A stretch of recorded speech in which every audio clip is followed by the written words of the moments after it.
pelaksanaan Idul Adha ini kan ada 3. Yang pertama takbiran, kedua ini sholat Idul Adha, dan ketiga penyembelihan hewan kurban. Nah, takbiran kita larang di zona PPKM darurat. Dilarang ada takbiran keliling arah-arahan gitu, baik jalan kaki maupun kendaraan. Di dalam masjid juga tidak diadakan, takbiran di rumah masing-masing saja. Kemudian sholat Id di zona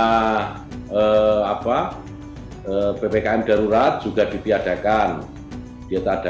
Peribadatan di tempat-tempat ibadah untuk sementara ditiadakan selama masa PPKM darurat. Kemudian untuk pelaksanaan kurban kami sudah atur teknis secara detail sebagaimana masukan dan fatwa dari MUI serta Dewan Indonesia serta peserta rapat yang lain dan arahan dari Pak Menko PMK.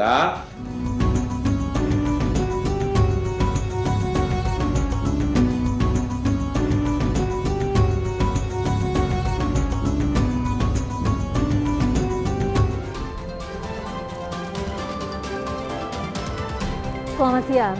Menjelang Hari Raya Idul Adha 1442 Hijriah yang jatuh pada 20 Juli pekan depan, Kementerian Agama mengeluarkan surat edaran terkait penyelenggaraan sholat Idul Adha dan pelaksanaan kurban di tengah pandemi COVID-19.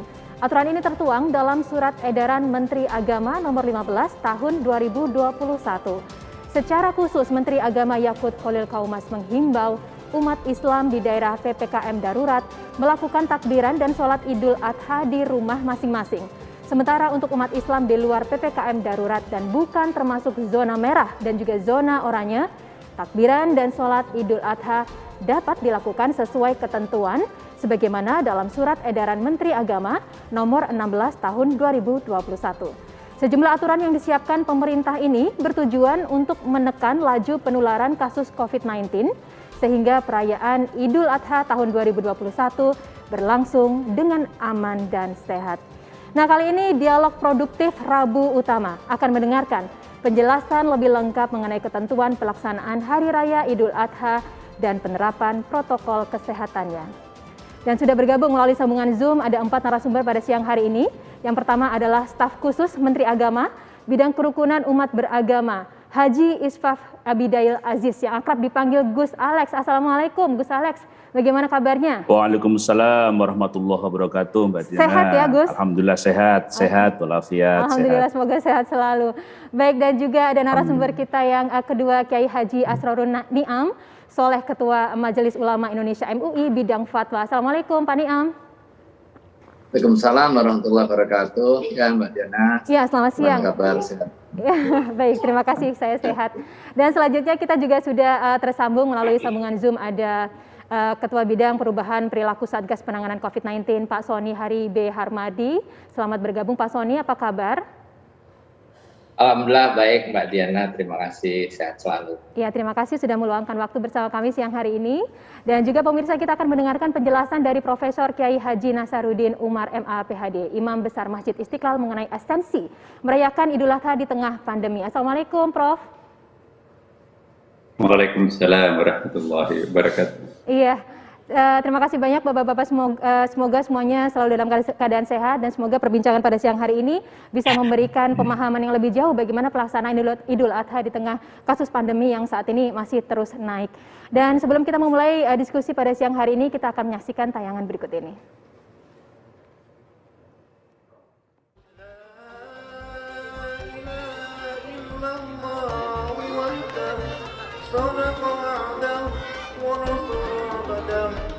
Idul Adha 1442 Hijriah akan dilaksanakan umat muslim di tanggal 20 Juli 2021. Hari Raya Kurban kembali dirayakan di tengah kondisi penyebaran COVID-19 yang sedang tinggi di Indonesia. Pemerintah pun membuat sejumlah kebijakan terkait pelaksanaan Hari Raya Idul Adha demi menekan penyebaran COVID-19 yang lebih besar di tanah air. Rapat terbatas dihadiri oleh Majelis Ulama Indonesia, Dewan Masjid Indonesia, serta Polri. Dalam rapat tingkat menteri ini disusun skema pelaksanaan Idul Adha di tengah penerapan PPKM darurat 3 hingga 20 Juli 2021. Skema ini membahas pelaksanaan tata cara melakukan takbir, sholat Idul Adha, beribadah di tempat ibadah, pemotongan hewan kurban, hingga teknis pelaksanaan distribusi daging kurban yang sesuai protokol kesehatan.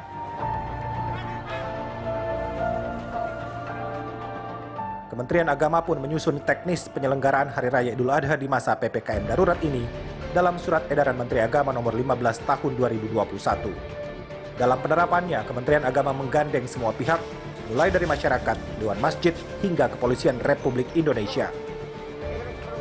Jadi selain ikhtiar kami, usaha dari Kementerian Agama untuk terus menyampaikan edaran ini kepada masyarakat, termasuk di dalamnya masjid, gitu ya. Saya kira nanti penegakannya juga dibantu oleh teman-teman dari Polri.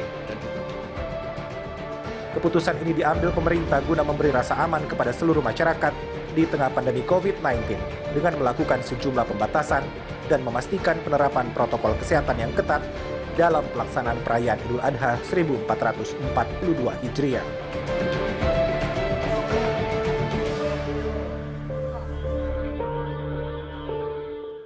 Ya baik, tadi kita sudah melihat aturan protokol kesehatan yang harus diikuti saat pelaksanaan Idul Adha mendatang. Tentu saja upaya ini itu sangat penting untuk menghentikan laju kasus COVID-19.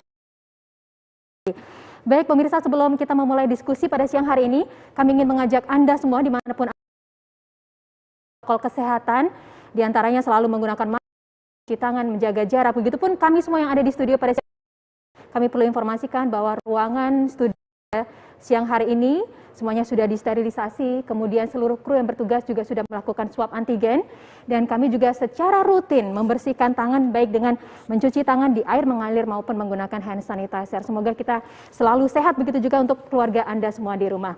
Baik, langsung saja kita akan memulai diskusi siang hari ini. Saya langsung ke Gus Alex.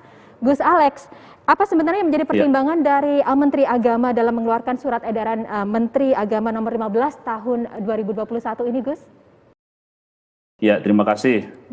Yang saya hormati kita semua, Profesor Dr. Kiai Haji Nasaruddin Umar, yang saya hormati senior Kiai Haji Asrorun Niam dan Mas Soni, Mbak Diana. Surat edaran Menteri Agama nomor 15 tahun 2021 ini tentang penerapan protokol kesehatan dalam penyelenggaraan sholat Idul Adha, ya, dan tahun 1442 Hijriah bertepatan dengan 2021 Masehi. Kita melihat dan memperhatikan bahwa terjadi lonjakan kasus COVID-19 yang cukup signifikan, gitu ya. Sehingga kemudian kita merasa bahwa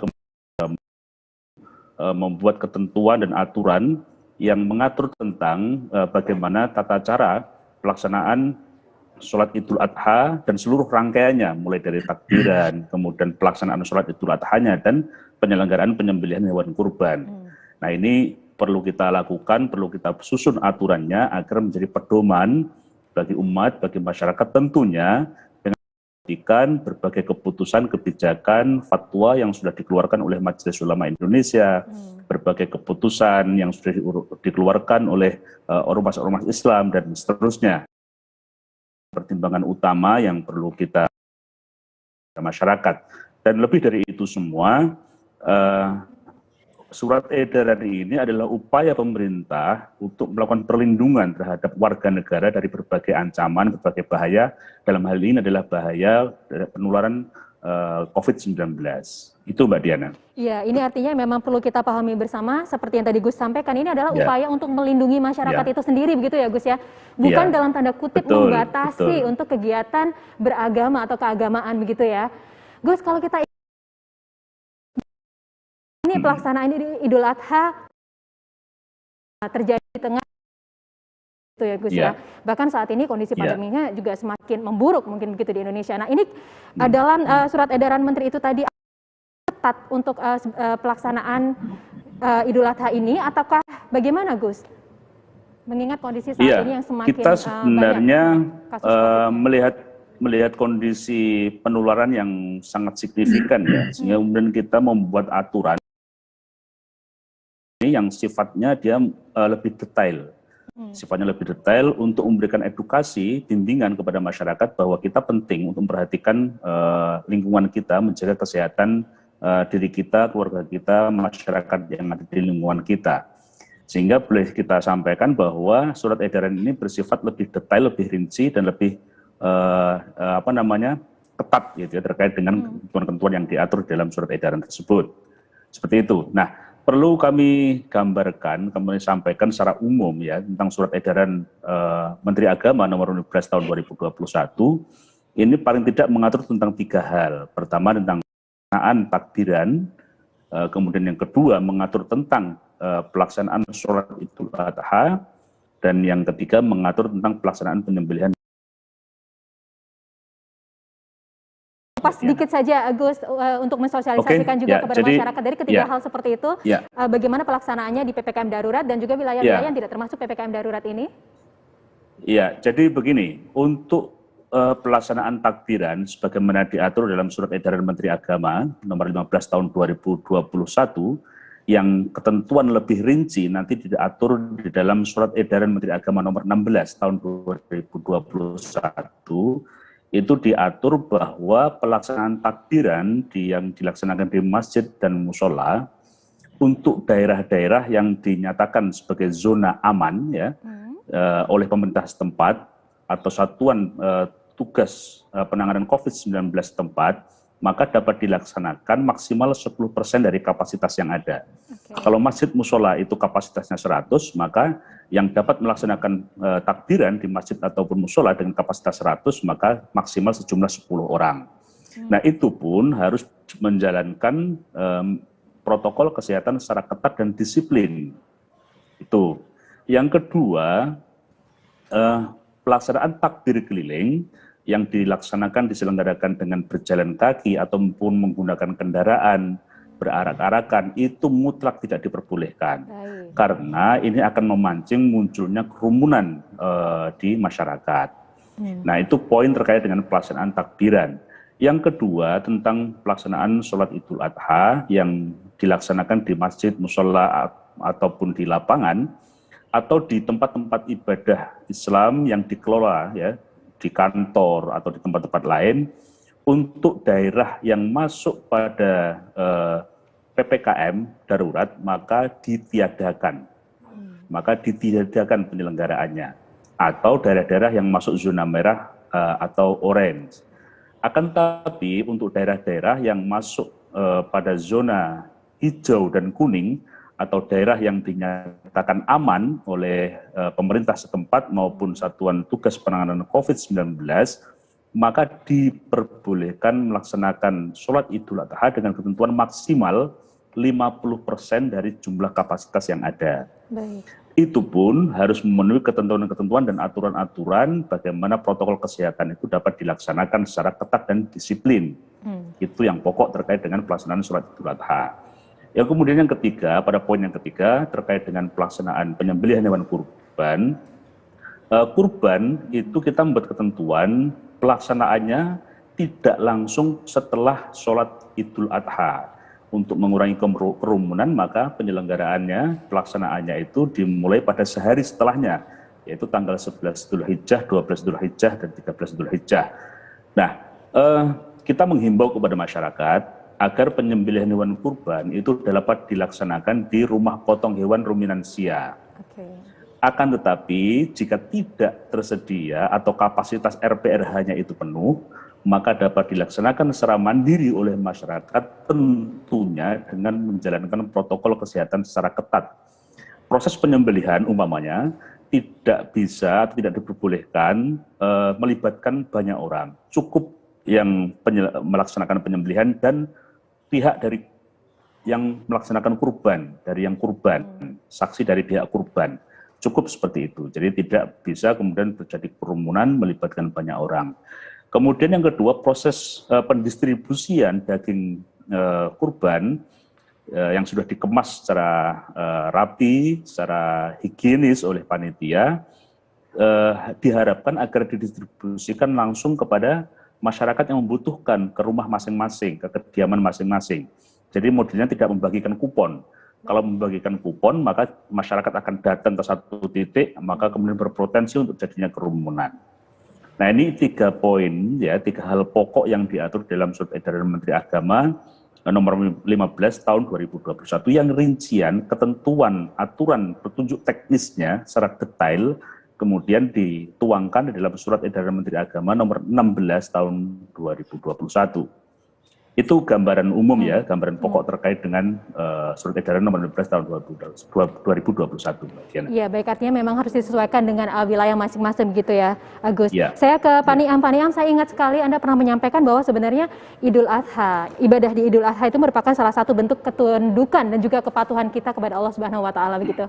Nah, ketundukan dan kepatuhan seperti apa yang bisa kita lakukan di tengah kondisi pandemi seperti saat ini, Pak Niam? Ya, terima kasih Mbak Diana ya. Jadi ada dua dimensi di dalam aktivitas di Idul Adha ini. Yang pertama adalah dimensi ubudiyah, ya. Dasarnya adalah ketaatan, ketertundukan, kemudian pelaksanaannya harus mengikuti ketentuan syariah. Dia bersifat tauqifi, ya, dogma, seperti pelaksanaan takbir yang nggak boleh diganti, kemudian sholatnya ya sholat ya seperti itu, yang seperti kita kenal dengan syarat dan rukunnya. Kemudian penyembelihan hewan kurban, misalnya ada tujuan yang lebih besar, jadi korban kambing diganti dengan korban APD misalnya ya, tetap tidak diperkenankan dalam konteks makna ibadah di Idul Adha. Cuma di samping dimensi ubudiyah ada dimensi ijtimaiyah, ada hal yang terkait dengan aspek sosial. Karenanya harus dipastikan pelaksanaannya itu melahirkan kemaslahatan dan juga mencegah terjadinya mudarat. Nah, di dalam konteks pelaksanaan aktivitas ibadah penyembelihan ibadah kurban misalnya ya, ada dimensi ubudiyah tadi. Dia jenisnya sudah tertentu, kemudian syarat rukunnya juga sudah ditetapkan terkait dengan usia, kemudian kondisi hewan itu sudah ditentukan di dalam ketentuan syar'i. Kemudian pelaksanaannya untuk tujuan kemanusiaan, maka harus dipastikan menjawab masalah kontemporer untuk mengoptimalkan kemaslahatan dalam aktivitas ibadah kurban ini. Hari ini kita sedang berada di dalam wabah, ya. Ada dampak yang langsung dialami oleh masyarakat, baik dampak kesehatan, dampak sosial, termasuk juga dampak ekonomi. Maka ibadah kurban ini juga harus didedikasikan untuk kepentingan menjawab masalah sosial ekonomi masyarakat. Makanya Majelis Ulama Indonesia di samping mengatur pelaksanaan aktivitas ibadah kurbannya juga menetapkan fatwa kebolehan pemanfaatan daging kurban dengan cara apa? Dengan cara dikalengkan, dengan cara dibuat kornet, dengan cara dibuat rendang, agar nilai manfaat dari ibadah penyembelihan korban ini optimal bagi masyarakat. Nah, di samping keinginan untuk jalbul maslahah, untuk mendatangkan kemaslahatan yang lebih optimal, juga mencegah terjadinya kemafsadatan. Jangan sampai pengen takbiran, pengen syiar, kemudian dilakukan secara sembrono, tidak menjaga protokol kesehatan, akhirnya terpapar COVID. Ini juga tidak diperkenankan. Pelaksanaan ibadah sholat Idul Adha juga demikian. Jangan sampai karena pengen taat kepada Allah Subhanahu wa taala dengan menjalankan secara sempurna, tetapi tidak memperhatikan aspek keselamatan diri dan juga orang lain. Jadi perlu ada keberimbangan. Demikian juga di dalam pelaksanaan aktivitas penyembelihan ibadah kurban. Ketika kita pengen taat kepada Allah Subhanahu wa taala, juga harus dipastikan pelaksanaannya itu terhindar dari madarat. Jangan sampai pengen menyembelih korban dengan sendiri sempurna, tapi kemudian menimbulkan kerumunan sehingga terjadi potensi penularan. Tentu ini harus dijalankan secara seiring dan juga seimbang. Iya, artinya memang semoga pedoman pelaksanaan Idul Adha dengan mengikuti pedoman yang tadi dijelaskan oleh Gus Alex ini pastinya tidak mengurangi kekhusyukan kita dalam menjalankan ibadah begitu ya. Bahkan ini juga bisa melindungi diri kita dan juga keluarga kita dari infeksi COVID-19. Baik, saya ke Pak Sony. Pak Sony, ini kalau kita melihat kan dari pelaksanaan Idul Fitri kemarin lonjakan kasus terjadi cukup signifikan. Nah, ini apa yang bisa diantisipasi supaya hal ini tidak. Ya Mbak Diana, jadi tentu kami berterima kasih pada Kementerian Agama, kita sama-sama berterima kasih pada MUI dan juga para ulama yang telah mendukung pelaksanaan ibadah Idul Adha secara aman COVID, ya aman COVID-19. Yang pertama bahwa kita sedang dalam masa pandemi, masih dalam masa pandemi, belum berakhir. Lalu kemudian di setiap daerah tingkat risiko penularannya berbeda-beda. Makanya di 124 kabupaten kota se-Jawa Bali dan 15 kabupaten kota di luar Jawa Bali diberlakukan PPKM darurat.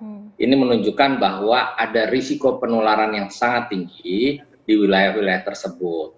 Sehingga kebijakan yang diambil untuk pelaksanaan Hari Raya Idul Adha 1442 Hijriah selama pemberlakuan pembatasan kegiatan masyarakat darurat ini disesuaikan, ya.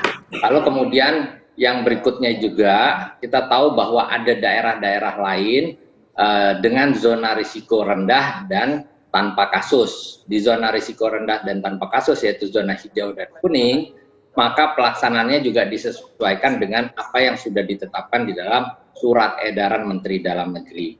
Intinya bahwa pelaksanaan ibadah Idul Adha, pelaksanaan Hari Raya Idul Adha ini betul-betul kita bersama-sama ingin menekan risiko penularan dan perhatikan zona risiko yang ada di masing-masing daerah. Dan juga yang paling penting gini Mbak Diana, bahwa apa yang sudah ditetapkan itu disosialisasikan dengan baik, lalu dapat diimplementasikan serta pengawasan di lapangannya dapat berjalan dengan baik. Ya, setiap penjelasan dilakukan dengan proaktif serta berdasarkan kajian Al-Qur'an, Sunnah, Fikih, Usul Fikih terpadu sehingga masyarakat menjadi semakin yakin ya.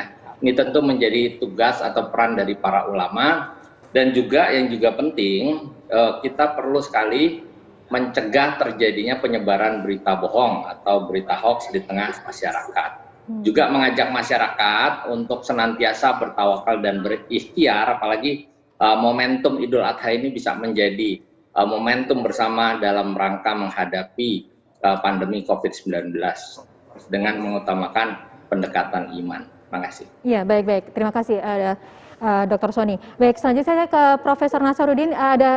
Pastinya masyarakat ingin mengetahui seperti apa sih persiapan Masjid Istiqlal dalam melakukan Idul Adha pada minggu depan, tapi sebelumnya kita akan break sejenak, kami akan kembali sesaat lagi, tetaplah bersama kami.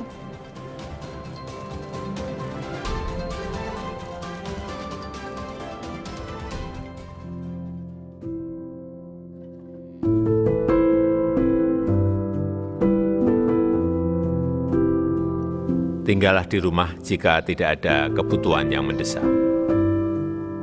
Hanya dengan langkah bersama kita bisa menghentikan pandemi ini. Semua orang harus berperan serta, semua warga harus ikut berkontribusi. Tanpa kesatuan itu kita tak akan mampu menghentikan penyebaran COVID. Semoga Tuhan Yang Maha Esa memberkahi kita semuanya.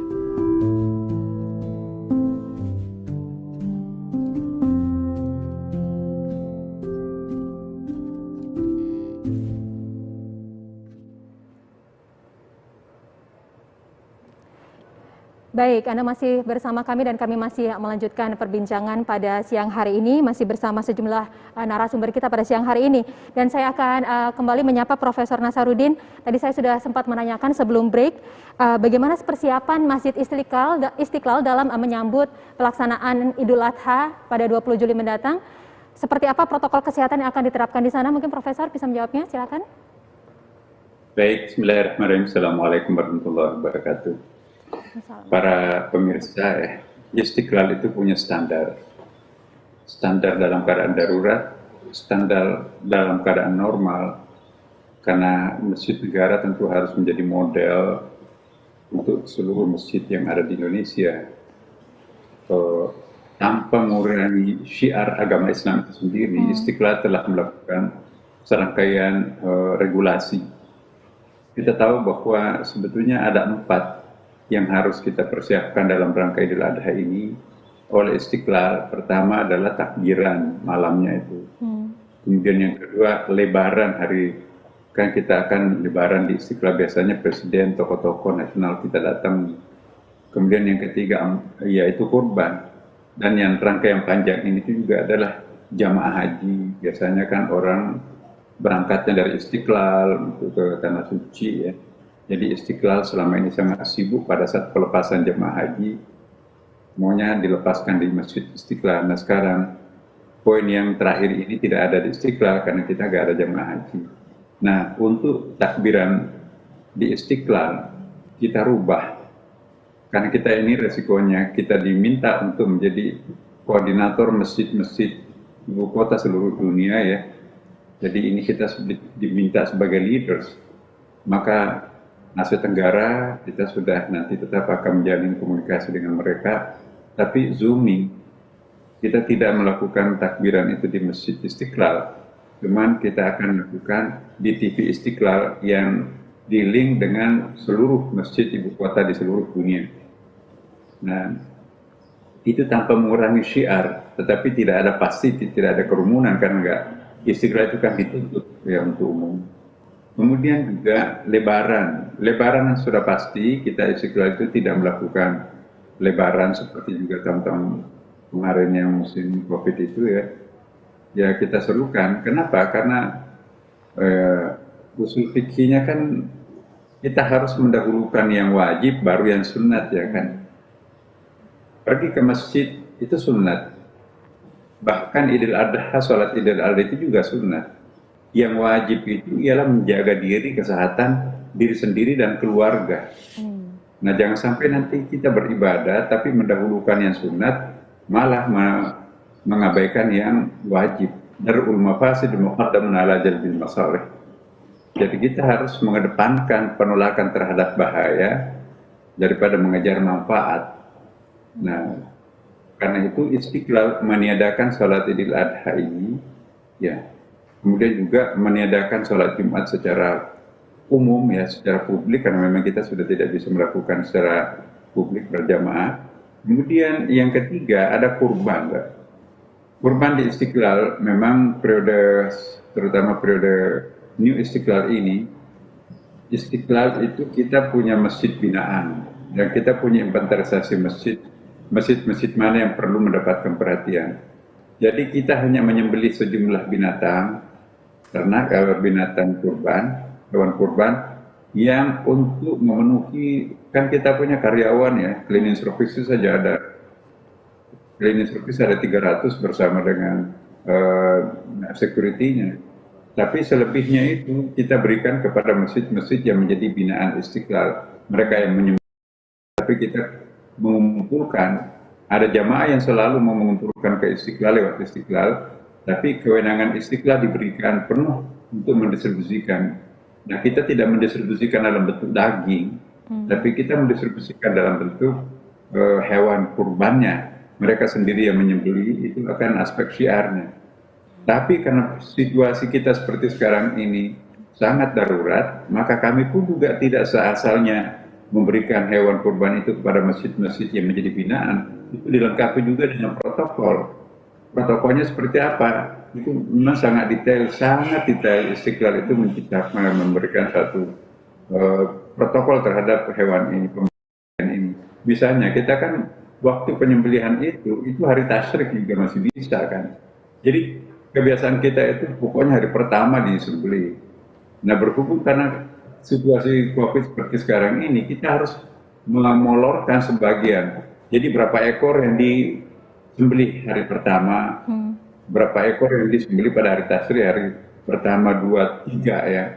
Dan kemudian juga pendistribusiannya tidak mesti harus didistribusikan pada hari pertama atau hari kedua. Bisa pendistribusian hewan kurban itu seminggu bahkan 1 bulan sesudahnya. kita bisa melakukan freezer, ya, di lemari pendingin besar. Nanti itu kita serahkan kepada mereka yang mustahik untuk itu.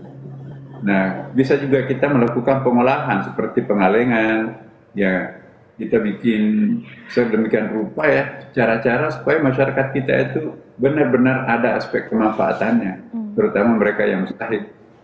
Karena kita tahu bahwa lebaran Idul Adha ini sebetulnya intinya adalah ibadah protein, ya. Kalau Idul Adha, Idul Fitri itu kan kewajiban untuk memberikan karbohidrat, makanan pokok berupa beras dan nasi untuk kita di Indonesia makanannya kan.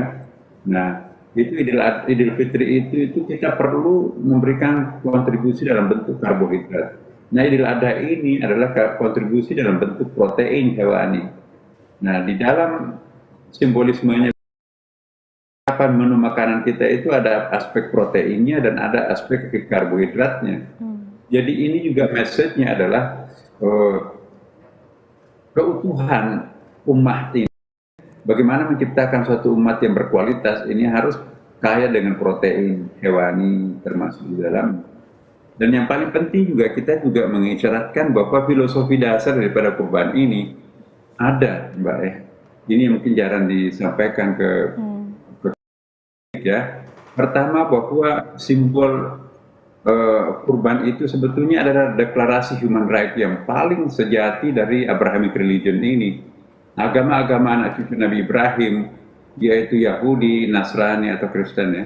Dan Islam itu, agama inilah yang mendeklar pertama bahwa harus kita alihkan dari human sacrifice itu kepada animal sacrifice. Dulu kan setiap tahun itu di Mesir itu harus dikurbankan anak gadis, dikirim ke Sungai Nil, dilemparkan cebur ke Sungai Nil. Ya. Kemudian juga di masyarakat Kanaan di Irak itu ya, bayi laki-laki atau perempuan itu dipersembahkan ke dewa Baal pada waktu itu setiap tahun. Dan suku Aztec itu di Meksiko itu jantung manusia itu dan darahnya dipersembahkan ke dewa matahari setiap tahun.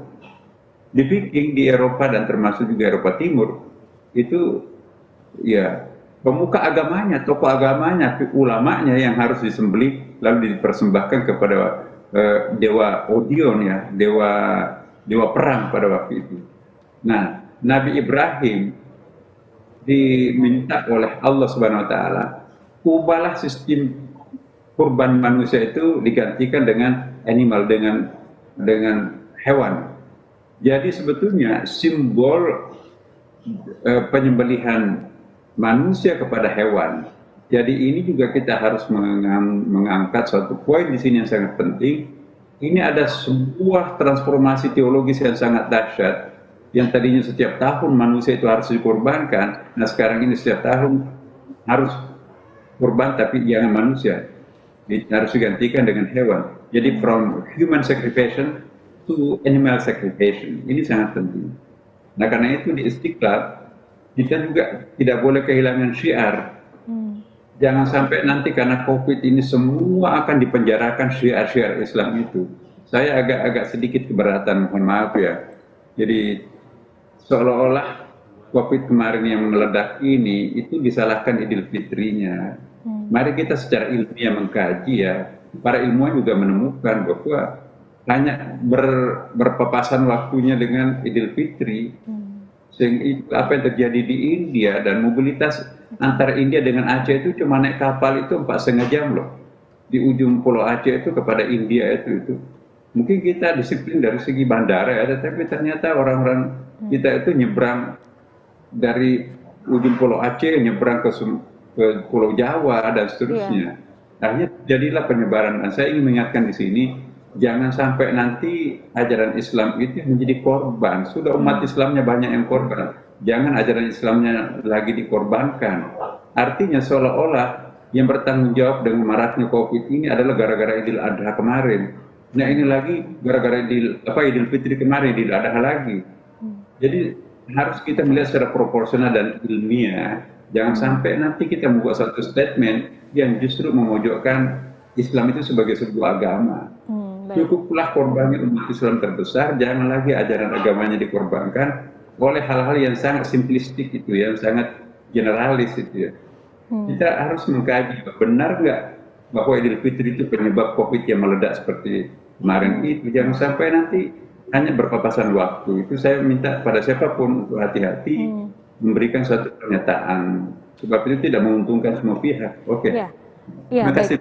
Baik, Prof. Memang artinya kita juga perlu mengkaji bahwa masyarakat juga harus lebih taat pada protokol. Kemudian seperti yang kita ketahui ada banyak sekali varian-varian virus baru yang bermutasi, sehingga kemungkinan yang tadi Profesor sampaikan waktunya berketepatan dengan pelaksanaan Idul Fitri begitu. Nah, ini saya kembali ke Gus Alex. Kalau kita melihat tadi sudah ada pedomannya untuk pelaksanaan Idul Adha mendatang. Kira-kira yang menjadi tantangan dalam aplikasinya seperti apa, Gus Alex? Ya, terima kasih Mbak Diana. Kementerian Agama ini kan strukturnya vertikal ya, sampai kepada tingkat kecamatan. Oleh karena itu sejak awal Juli surat edaran Menteri Agama nomor 15 ini kita terbitkan, kita langsung melakukan sosialisasi secara intensif dengan melibatkan seluruh Kanwil, jajaran ASN Kementerian Agama di tingkat Kanwil, kemudian Kemenang Kabupaten Kota, KUA dan penyuluh yang berjumlah 50.000 penyuluh agama, ya. Nah, ini semua kita libatkan, kita dorong seluruh level struktur Kementerian Agama itu untuk melakukan sosialisasi secara intensif. Ada 3 indikator yang kita gunakan untuk melakukan evaluasi terhadap pelaksanaan sosialisasi ini. Yang pertama, jangkauan, seberapa kemudian Kanwil, Kemenag, KUA itu mampu melibatkan berbagai pihak dalam proses sosialisasi ini. Yang kedua adalah frekuensinya. Seberapa sering Kanwil, dan Kota, KUA, dan seluruh struktur ASN Kementerian Agama itu melakukan sosialisasi terkait dengan surat edaran Menteri Agama. Tentunya pada frekuensi sosialisasi ini tentu tidak kemudian hanya dihitung kuantitasnya, tapi pihak yang kita lakukan sosialisasi, mitranya, dengan siapanya, segmennya harus berbeda-beda. Dan yang ketiga adalah pada proses implementasinya, bagaimana kemudian berbagai pihak itu mampu kita libatkan pada proses implementasi surat edaran Menteri Agama ini. Nah, ini indikator yang kita gunakan untuk melakukan monitoring terhadap pelaksanaan sosialisasi dan implementasi surat edaran Menteri Agama ini. Lebih dari itu semua, Mbak Diana, Kementerian Agama menugaskan kepada seluruh kepala KUA, penyuluh di Kementerian Agama, ASN, non-ASN, untuk melakukan pendampingan dan edukasi kepada umat, kepada masyarakat, ke masjid, musola, terkait dengan surat edaran Menteri Agama ini.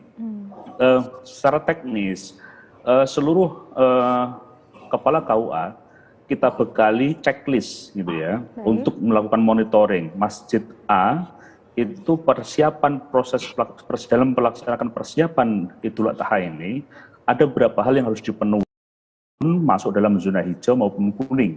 Ketika mau menyelenggarakan sholat Idul Adha dengan ketentuan yang sudah diatur, ada beberapa hal yang harus dipenuhi.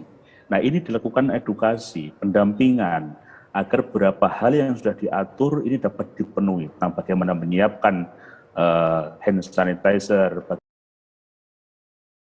hilir mudik jamaah, meskipun 50% tetap harus diatur mudiknya. People moving-nya ini harus diatur. Bagaimana kemudian ketentuan khatib dalam melaksanakan sholat Idul Adha di daerah zona hijau, zona kuning, itu harus memenuhi ketentuan tidak boleh lebih dari 15 menit, harus menggunakan masker dan seterusnya. Semua kita siapkan checklist-nya. Nah, berbagai ketentuan yang diatur ini disosialisasikan kepada panitia penyelenggara, termasuk pelaksanaan kurbannya. Itu semua kita atur. Nah, Kementerian Agama membuat satu sistem mekanisme pelaporan, sehingga saat ini kita bisa melakukan cek, kita bisa lakukan pemantauan. Di daerah Sulawesi Utara, ASN Kementerian Agama sudah melakukan sosialisasi pendampingan ke beberapa masjid musola, ke beberapa kelompok masyarakat. Proses implementasinya bagaimana? Kita real time, kita bisa lakukan monitoring. Nah, ini bagian dari upaya yang kita lakukan, upaya lahir yang kita lakukan untuk memberikan perlindungan kepada umat, kepada masyarakat, memberikan rasa nyaman kepada masyarakat, kepada umat dalam pelaksanaan dalam menyambut Hari Raya Idul Adha 1442 Hijriah ini. Satu hal lagi, Mbak Diana, ada beberapa hal yang kita sampaikan kepada masyarakat terkait dengan lonjakan pandemi COVID-19 ini. Saya setuju dan saya sangat sepakat dengan Prof. Nazaruddin Umar. Problemnya adalah bukan di perayaan, soal momentumnya. Problemnya bukan pada soal momentum Idul Adha, momentum Idul Fitri, momentum Natal, momentum Waisak dan seterusnya, bukan pada itu persoalannya. Persoalannya adalah, pertama, ada kesalahan di masyarakat. Kesalahan pertama adalah pemahaman tentang vaksin. Seolah-olah ada muncul rasa di masyarakat, pemahaman di masyarakat bahwa seseorang yang sudah divaksin itu sudah kebal. Seseorang yang sudah divaksin itu sudah kebal, bisa apa saja. Sehingga dengan pemahaman yang seperti ini, kemudian masyarakat menjadi abai dengan protokol kesehatan. Masyarakat menjadi lengah. Masyarakat tidak lagi peduli terhadap protokol kesehatan. Yang kedua adalah rasa jenuh. Ya, rasa jenuh karena sekian waktu kita dalam masa pandemi ini.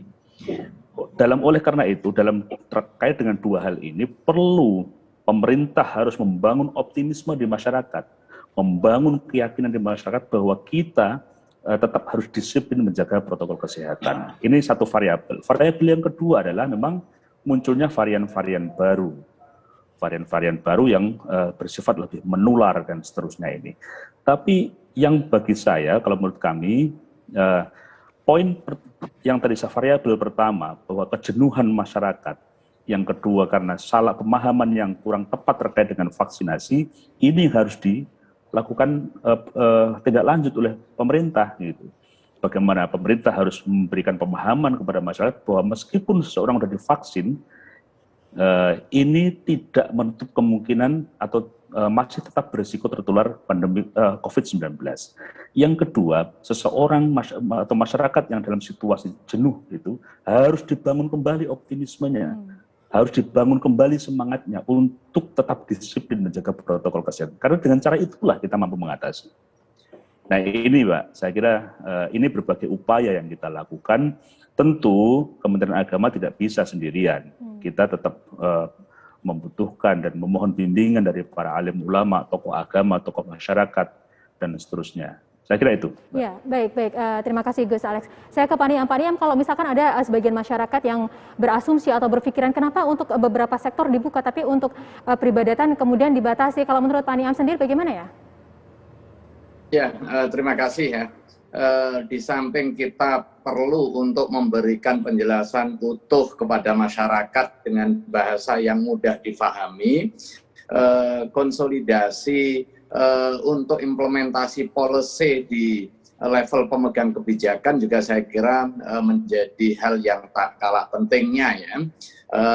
Termasuk juga pemilihan diksi-diksi yang memudahkan masyarakat untuk memahami dan menutup celah sekecil apapun potensi terjadinya disinformasi, misinformasi dan juga pemahaman yang tidak utuh akibat pembiasan kebijakan di tingkat lapangan. Saya kasih contoh misalnya ketika PPKM darurat diambil, itu kan bagian dari ikhtiar yang diambil oleh pemerintah untuk mewujudkan kemaslahatan dengan cara mencegah potensi kerumunan melalui pembatasan masyarakat secara ketat semata untuk kepentingan mengurangi laju penularan. Tetapi begitu diderivasi dengan beberapa item itu, salah satunya misalnya menyebutkan menutup sementara tempat ibadah. Nah, ini kan bab soal pemilihan diksi saja. Begitu disebutkan menutup, orang mengasumsikan ya menutup, mengunci, kemudian di tingkat lapangan juga terjadi pembiasan seperti itu. Masjid disegel, orang yang mau sholat akhirnya kebingungan dia pas lagi di perjalanan misalnya. Nah, hal-hal yang seperti ini saya kira penting juga untuk dikonsolidasi. Akhirnya alhamdulillah beberapa waktu yang lalu ada perbaikan ya, termasuk juga pada saat awal rapat koordinasi dengan Menteri Agama yang juga sudah sangat responsif terkait dengan pemilihan diksi ini. Akhirnya apa? kita memiliki kesamaan pandang mengenai komitmen untuk mencegah terjadinya aktivitas kerumunan yang punya potensi terjadinya penularan. Itu harus dikurangi secara ekstrim. Dan itu tidak pandang bulu, kira-kira begitu.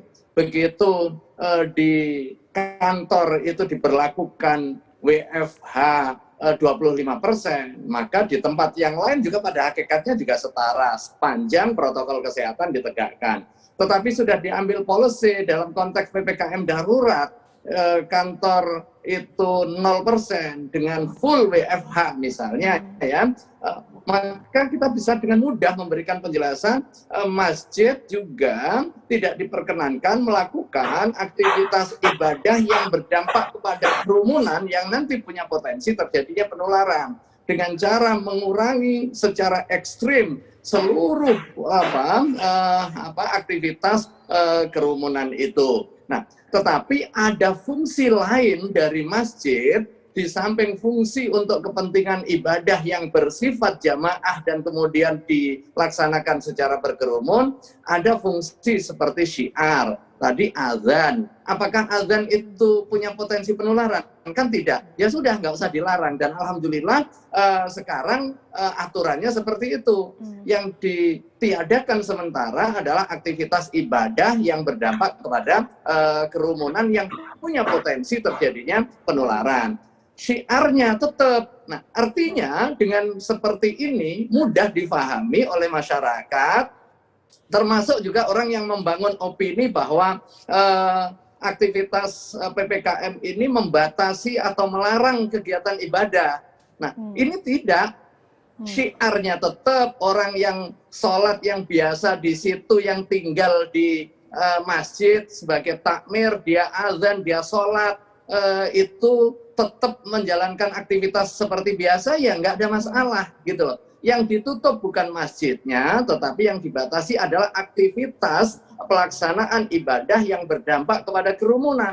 Ada fungsi masjid yang lain di luar fungsi kegiatan ibadah, juga fungsi kegiatan sosial. Masjid bisa menjadi pusat untuk sosialisasi vaksinasi. Masjid juga bisa untuk menjadi kendali koordinasi kegiatan kurban misalnya, untuk memastikan kemanfaatan kurban dalam konteks menjawab permasalahan sosial kita hari ini. Dan alhamdulillah itu yang kemudian diambil polisinya, tinggal kita sosialisasikan sehingga meminimalisir sekecil apapun peluang terjadinya disinformasi, persepsi, dan kemudian hoax-hoax yang seringkali muncul di tengah masyarakat. Ya, Pak Niam, kita akan memberikan kesempatan kepada para pemirsa kita pada siang hari ini untuk mengajukan pertanyaan kepada seluruh narasumber. Tapi sebelumnya kami perlu menginformasikan kepada para pemirsa dan juga rekan-rekan media yang ingin mengajukan pertanyaan, bisa menggunakan aplikasi Slido dan menyebutkan nama Anda dari daerah mana atau media mana, dan juga ajukan pertanyaan Anda kepada siapa. Dan jangan lupa untuk menyertakan hashtag Aman Hari Raya Kurban. Kami akan kembali sesaat lagi.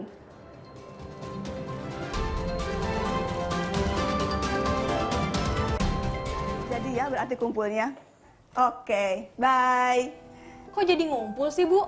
Kan masih COVID. Ih, cuma kita-kita aja. Kan masih keluarga. Kumpul keluarga sih kumpul keluarga. Jangan sampai ngumpul virusnya.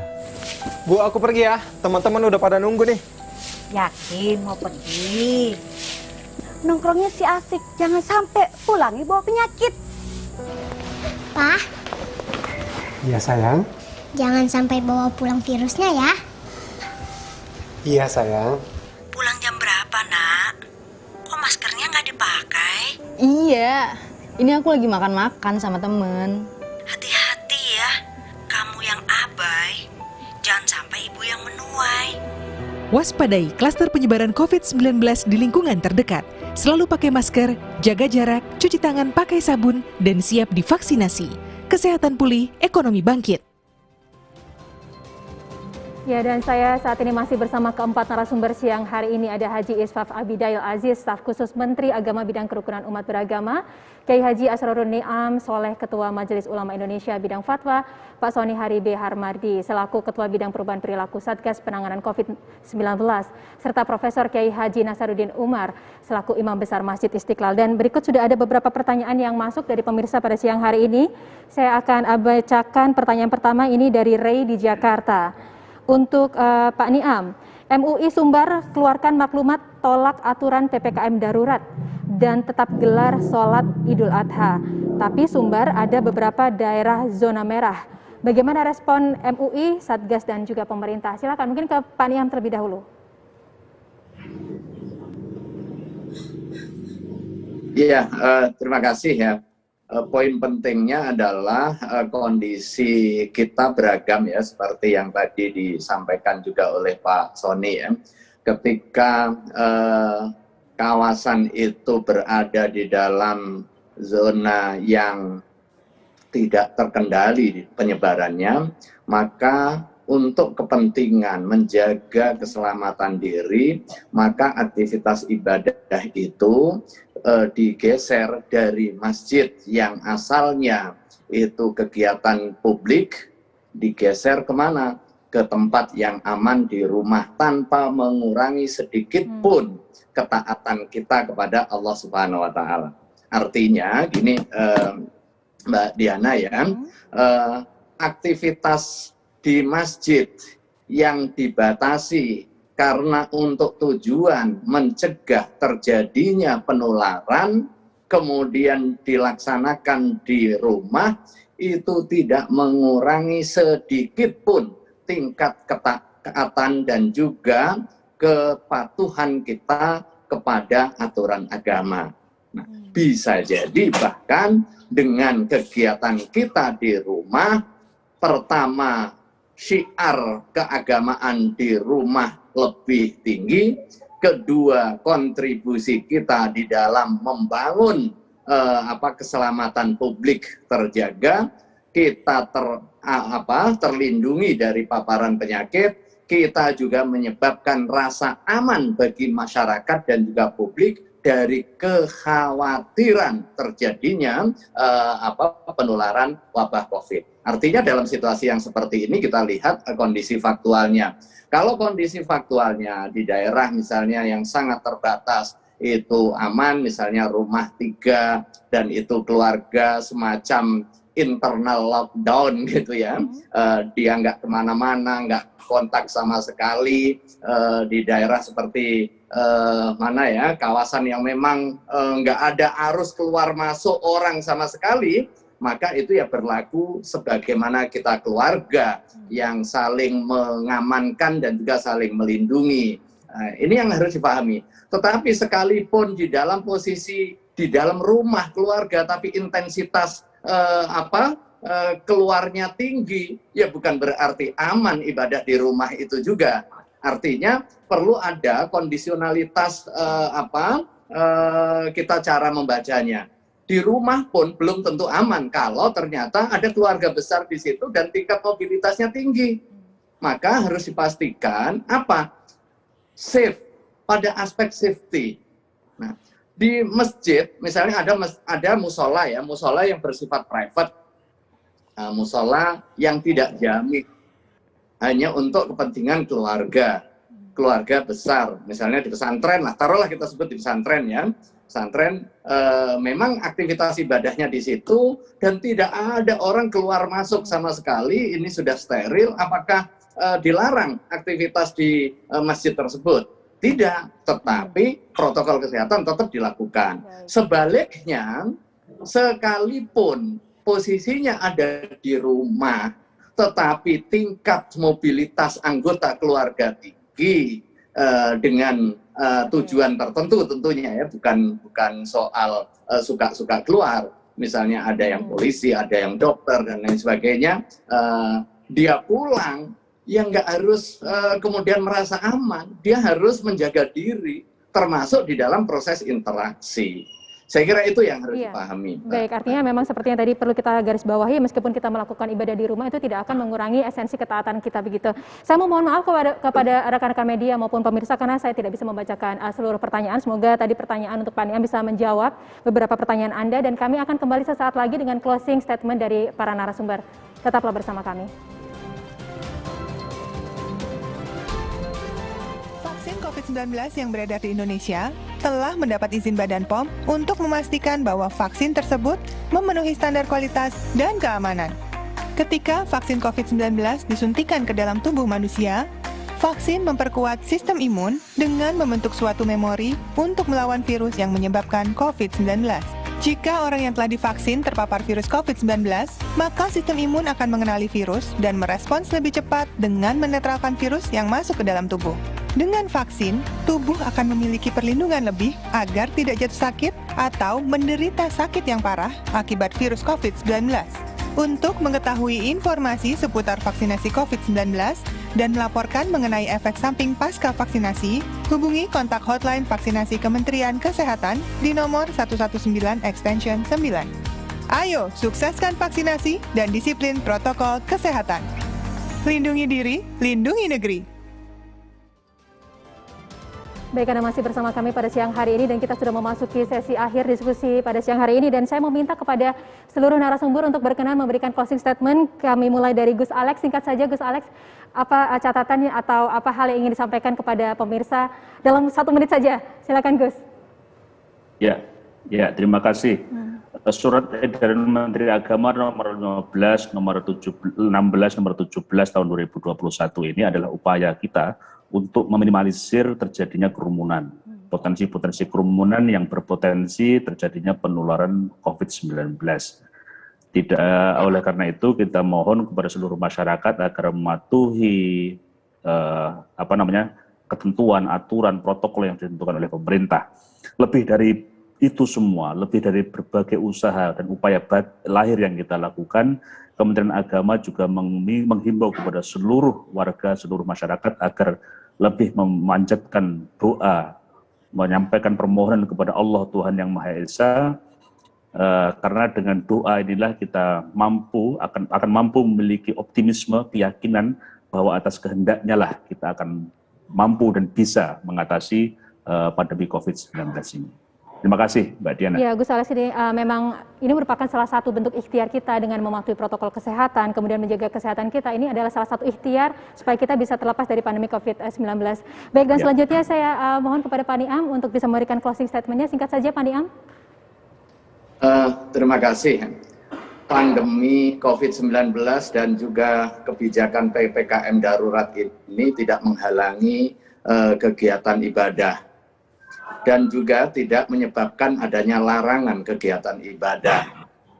Dalam momentum Idul Adha ini ada ibadah takbir untuk syiar di malam Idul Adha, kemudian sholat Idul Adha, serta penyembelihan kurban. Hanya saja caranya karena kondisinya abnormal, maka dilakukan secara extraordinary. Takbir tidak dilarang, tetapi aktivitas kerumunan untuk melaksanakan takbir itu ditiadakan untuk sementara dan takbir bisa dilakukan di rumah, kemudian secara sendiri-sendiri, syiar melalui media virtual dan berbagai media yang memungkinkan untuk kita memekikkan asma Allah Subhanahu wa taala. Salat Idul Adha tidak dilarang, tetapi caranya digeser dari pelaksanaan yang bersifat terbuka ke pelaksanaan yang bersifat lebih private. Ibadah penyembelihan kurban sebagai ibadah mahdoh juga tidak dilarang, tetapi caranya harus dipastikan mencegah terjadinya madarat, potensi kerumunan yang bisa berdampak kepada penularan, dan mengoptimalkan maslahat dengan memastikan daging kurban itu untuk kepentingan kemaslahatan khususnya bagi rekan-rekan kita yang terdampak COVID-19. Disitulah esensi pelaksanaan ibadah yang adaptif terhadap perubahan masyarakat. Ya baik, artinya memang pedoman yang saat ini sudah digulirkan oleh pemerintah sekali lagi bukan untuk menghalangi masyarakat dalam melakukan ibadah begitu ya Pak Niam, tapi ini merupakan salah satu cara yang adaptif supaya kita juga terbebas dan segera keluar dari pandemi COVID-19. Baik, Pak Sony, closing statement dari Anda, 1 menit, silakan. Baik Mbak Diana, jadi semua kebijakan yang ditetapkan oleh pemerintah, kemudian juga fatwa yang dikeluarkan oleh MUI dan seterusnya, itu merupakan bentuk ikhtiar, ya, bentuk ikhtiar kita bersama untuk menurunkan risiko dan memutus mata rantai penularan COVID-19. Kami juga menggunakan tagline kan, iman, aman, imun sebagai senjata utama kita di dalam mengakhiri pandemi ini. Sehingga kebijakan apapun tentu tidak akan menurunkan ya atau melarang atau membuat kesempatan orang untuk beribadah itu menjadi hilang. Lalu kemudian yang kedua, yang perlu dipahami bahwa di tengah kondisi pandemi seperti ini kita juga harus melakukan komunikasi kepada masyarakat, mensosialisasikan kebijakan yang ada. Lalu kemudian ada risiko penularan di tempat-tempat yang juga mungkin ya tidak mematuhi protokol kesehatan. Ada beberapa titik lengah yang harus dipahami khususnya di tempat-tempat di zona risiko rendah, di zona kuning dan zona hijau. Misalkan betul-betul di dalam pelaksanaannya harus memperhatikan bagaimana interaksi antar warga, interaksi antar petugas, misalkan juga dalam pelaksanaan ibadah untuk penyembelihan hewan kurban juga harus bisa mungkin menurunkan risiko penularan. Sehingga kita berharap ikhtiar bersama ini bisa menjadi salah satu cara terbaik untuk mengakhiri pandemi COVID-19. Iya, amin, amin. Dan memang semoga masyarakat juga selalu bekerja sama dengan seluruh elemen pemerintah, ulama, supaya kita bisa segera mentas begitu ya dari pandemi COVID-19. Baik, selanjutnya saya ke Profesor Nasaruddin untuk closing statement-nya 1 menit, Profesor. Ya, baik, mungkin hanya saya himbauan ya kepada public figure, tokoh masyarakat itu jadilah contoh yang baik di dalam masyarakat. Yang kedua, khusus untuk tokoh agama ya, yang sering tampil memberi ceramah di masyarakat kita, mari kita satu bahasa dengan majelis ulama, pemerintah. Jangan sampai kita hanya mendekati kasus COVID ini dengan pendekatan fikih. Kita juga harus mampu mendekatinya secara usul fikih. Kenapa kok pasar ramai, mal ramai, bandara ramai, masjid dibatasi bahkan dilarang? Ya, jangan-jangan memang pasar itu wajib, mal itu wajib. Ada anak yang tidak punya, ada ibu yang nggak punya air susu, wajib hukumnya untuk menghidupi anaknya dengan pergi ke pasar, pergi ke mal. Di masjid nggak ada penjual susu kan? Bandara, ada obat yang mau dikirim ke Indonesia Timur, wajib. Ya, gajinya orang Indonesia Timur, pabrik uangnya aja adanya di Bekasi. Kalau nggak boleh orang ke bandara, bagaimana mereka bisa dapat uang di Indonesia Timur? Wajib hukumnya ke bandara, sunat hukumnya ke masjid. Itu kan kaidah-kaidah usulnya mengatakan seperti itu ya. Ya, kita harus mendahulukan yang wajib baru yang sunat. Nah, insya Allah kalau kita mengikuti pemahaman keagamaan kita itu secara komprehensif, tidak perlu ada perbedaan pendapat. Ini kan kasus yang sangat darurat ini. Nah, jadi kita perlu menyatukan bahasa visi ke depan. Insya Allah kalau kita sudah sedemikian itu, saya yakin insya Allah bangsa kita akan terbebas secepatnya. Terima kasih. Ya, amin. Ya, memang semoga pelaksanaan Idul Adha mendatang juga berjalan dengan aman dan kita semua juga selalu sehat. Semoga pedoman yang diberikan oleh pemerintah tadi juga bisa diaplikasikan oleh seluruh masyarakat dengan penuh kesadaran begitu. Baik, saya ucapkan terima kasih banyak kepada Gus Alex, Pak Niam, Pak Sony dan juga Profesor Nasaruddin sudah bergabung bersama kami pada siang hari ini. Selamat siang. Semoga sehat-sehat selalu. Amin, amin. Terima kasih banyak. Terima kasih. Baik. Dan pemirsa, baik, semua daerah harus mengantisipasi potensi kenaikan kasus COVID-19. Berkaca pada kasus COVID-19 pasca Idul Fitri lalu, lonjakan kasus terjadi cukup signifikan. Akibatnya hingga kini terjadi peningkatan bed occupancy ratio atau keterisian tempat tidur di beberapa daerah. Menghadapi Idul Adha pekan depan, semua pihak harus meningkatkan penegakan disiplin, protokol kesehatan, dan pembatasan mobilitas penduduk. Di titik inilah sinergitas Kementerian Agama bersama ulama, Dewan Masjid, pemerintah daerah mengemuka untuk bekerja sama dengan Satgas COVID-19 beserta aparat keamanan untuk mengawal protokol kesehatan yang ada. Pemerintah telah mengatur ketentuan mengenai tempat ibadah selama masa PPKM darurat dalam instruksi Menteri Dalam Negeri terbaru. Meskipun tidak menutup tempat ibadah selama masa PPKM darurat, namun masyarakat diminta untuk mengoptimalkan beribadah dari rumah. Sekali lagi, disiplin protokol kesehatan adalah kunci untuk beribadah dengan aman dan sehat di masa pandemi. Saya Diana Dwika undur diri, terima kasih, sampai jumpa.